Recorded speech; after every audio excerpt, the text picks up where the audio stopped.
Video केवल जानकारी और शैक्षणिक उद्देश्य के लिए है। किसी भी फाइनेंशियल निर्णय से पहले अपने सलाहकार से परामर्श लें। सोचिए अगर आपके पास में एक प्रॉपर्टी है जो हर महीने आपको किराए के रूप में लगातार पैसे दे रही है। कुछ सालों बाद उसकी कीमत दोगुनी हो जाती है और आप उसे बेचकर अच्छा खासा बड़ा मुनाफा कमाते हैं। ये सब रियल एस्टेट इन्वेस्टमेंट की ताकत है। लेकिन सवाल यह है, अगर आपके पास में ज्यादा पूंजी नहीं है तो आप अपनी पहली प्रॉपर्टी के लिए फंडिंग कैसे करेंगे? क्या बिना करोड़पति बने भी रियल एस्टेट में निवेश किया जा सकता है? अगर हाँ तो कैसे? अगर आप इन सवालों का जवाब जानना चाहते हैं तो इस वीडियो को आखिरी तक जरूर देखें। रियल एस्टेट में निवेश हमेशा से ही धन बनाने का एक बेहतरीन तरीका रहा है, लेकिन इसकी सबसे बड़ी चुनौती होती है फंडिंग।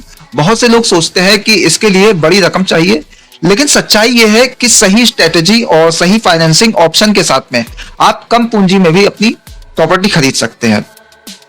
सबसे पहला तरीका है बैंक लोन। अधिकतर लोग होम लोन या कॉमर्शियल प्रॉपर्टी लोन के जरिए निवेश शुरू करते हैं। अगर आपका क्रेडिट स्कोर अच्छा है तो बैंक आपको 80 से 90% तक लोन दे सकता है और आपको केवल 10 से 20% डाउन पेमेंट देना होगा। इससे आप कम पैसे लगाकर भी बड़ी प्रॉपर्टी खरीद सकते हैं और उसे किराए पर देकर लोन की EMI कवर कर सकते हैं।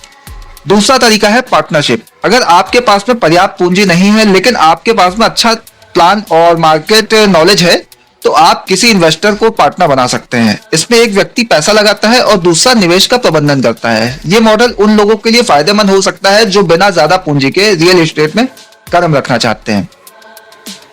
एक और तरीका है real estate investment trust, REIT। अगर आप सीधे प्रॉपर्टी नहीं खरीदना चाहते तो आप REIT में निवेश कर सकते हैं। ये छोटे निवेशकों को बड़े रियल एस्टेट प्रोजेक्ट में भाग लेने का मौका देता है। ये उन लोगों के लिए अच्छा विकल्प है जो शुरुआत में कम पूंजी के साथ में निवेश करना चाहते हैं और धीरे धीरे अनुभव हासिल करना चाहते हैं। इसके अलावा सेलर फाइनेंसिंग एक और विकल्प है जिसमें प्रॉपर्टी का मालिक आपको खुद लोन देता है और आसान किस्तों में भुगतान करते हैं आप। ये उन मामलों में कारगर हो सकता है जहां बैंक लोन ना मिल पाए या डाउन पेमेंट की समस्या हो। कुछ लोग फ्लिपिंग स्ट्रेटेजी अपनाते हैं, यानी वे कम कीमत पर प्रॉपर्टी खरीदकर उसमें थोड़ा सुधार करके ऊंची कीमत पर बेचते हैं। यह तरीका उन लोगों के लिए अच्छा हो सकता है जो कम समय में मुनाफा कमाना चाहते हैं, लेकिन इसके लिए बाजार की समझ और सही डील खोजने की क्षमता जरूरी है। रियल एस्टेट में सही फंडिंग स्ट्रेटेजी अपनाने से आप बिना ज्यादा पूंजी के भी बड़ा पोर्टफोलियो बना सकते हैं, लेकिन इसके लिए सही प्लानिंग, रिसर्च और धैर्य की जरूरत होती है। क्या सच में पैसा पैसे को खींचता है? ये सवाल हमेशा से लोगों के मन में रहा है। आखिर क्यों कुछ लोग लगातार अमीर होते जाते हैं जबकि कुछ लोग वहीं के वहीं रह जाते हैं? इसका जवाब सीधा सा है, दृष्टिकोण। जो लोग धन को सिर्फ एक संख्या नहीं बल्कि एक अवसर के रूप में देखते हैं वही असली खिलाड़ी होते हैं। और जब बात आती है संपत्ति में निवेश की तो असली अंतर यही पैदा होता है। ये खेल उन्हीं लोगों के लिए है जो दूर की सोच रखते हैं, जो अपने फैसलों से अपने भविष्य को संवारते हैं। लेकिन असली सवाल यह है, क्या सिर्फ पैसा होना ही काफी है या फिर इसकी प्लानिंग भी उतनी महत्वपूर्ण है? दुनिया में हर कोई संपत्ति खरीद सकता है, लेकिन सही संपत्ति में सही समय पर निवेश करना और उससे धन प्रवाह बनाना हर किसी के बस की बात नहीं होती। यही वो जगह है जहां समझदार निवेशक और आम निवेशक के बीच फर्क नजर आता है। कुछ लोग केवल खरीदते हैं जबकि कुछ लोग सही समय पर सही जगह निवेश करके अपना साम्राज्य खड़ा कर लेते हैं। लेकिन क्या ये सब सिर्फ भाग्य का खेल है या फिर इसके पीछे ठोस रणनीतियां होती हैं? जब कोई बड़ा निवेशक संपत्ति में पैसा लगाता है तो उसका लक्ष्य सिर्फ कीमत बढ़ने का इंतजार करना नहीं होता है।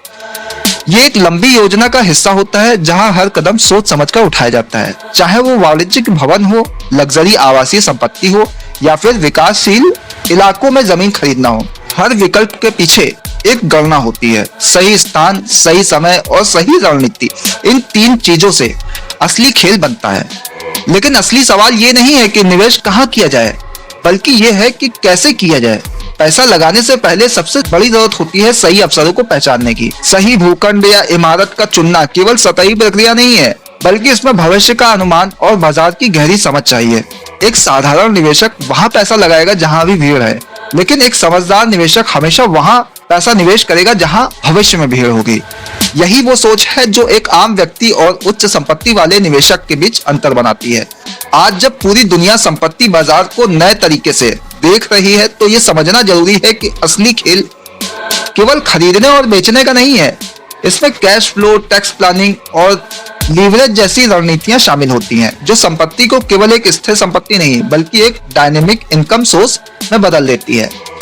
कुछ लोग ये सोचते हैं कि संपत्ति में निवेश सिर्फ दीर्घकालिक लाभ के लिए किया जाता है, लेकिन असली खिलाड़ी जानते हैं कि इसे कैश फ्लो में कैसे बदला जाए। किराए से आने वाली आमदनी, शॉर्ट टर्म प्रॉपर्टी टैक्स को पहचानकर सही समय पर खरीदना और बेचना और सही कर नीति अपनाकर अधिकतम लाभ उठाना, ये सभी छोटे छोटे कदम से मिलकर एक बड़ी सफलता की कहानी बनाते हैं। संपत्ति में निवेश केवल अमीरों का खेल नहीं है, बल्कि एक समझदार निवेशकों का खेल है। अगर इसे सही तरीके से किया जाए तो ये सिर्फ धन नहीं बढ़ाता, बल्कि निजी स्वतंत्रता और सुरक्षा भी देता है। लेकिन अगर बिना सोचे समझे इसे अपनाया जाए तो यही संपत्ति सबसे बड़ी जिम्मेदारी बन सकती है। आज के दौर में जब बाजार अनिश्चित है, जब दुनिया डिजिटल होती जा रही है, जब नई तकनीकें और पारंपरिक संपत्ति बाजार को चुनौती दे रहे हैं, तब असली सवाल यह है, क्या पुरानी रणनीतियां अभी भी कारगर हैं या फिर नए तरीके अपनाने का समय आ गया है? क्या अब पारंपरिक रियल एस्टेट निवेश सबसे बेहतर विकल्प है या कुछ नया तलाशने की जरूरत है? सोचिए, हर महीने आपको बिना कोई काम किए एक स्थिर आय मिल रही है। आपका पैसा आपके लिए काम कर रहा है और आपकी संपत्तियां धीरे धीरे आपको अमीर बना रही हैं। ये कोई सपना नहीं है, बल्कि रियल एस्टेट इन्वेस्टमेंट से संभव हो सकता है। लेकिन सवाल यह है, शुरुआत कहां से करें? क्या इसके लिए बहुत ज्यादा पूंजी की जरूरत होती है? और सबसे महत्वपूर्ण बात, कैसे ये सुनिश्चित किया जाए कि रियल एस्टेट इन्वेस्टमेंट में किया गया निवेश सही दिशा में जा रहा है? अगर आप भी इन सवालों के जवाब जानना चाहते हैं तो इस वीडियो को आखिरी तक जरूर देखें।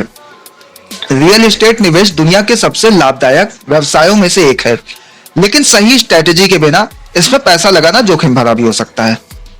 ये केवल संपत्ति खरीदने और बेचने का खेल नहीं है, बल्कि एक अच्छी प्लानिंग, बाजार की समझ और सही वित्तीय निर्णयों पर आधारित है।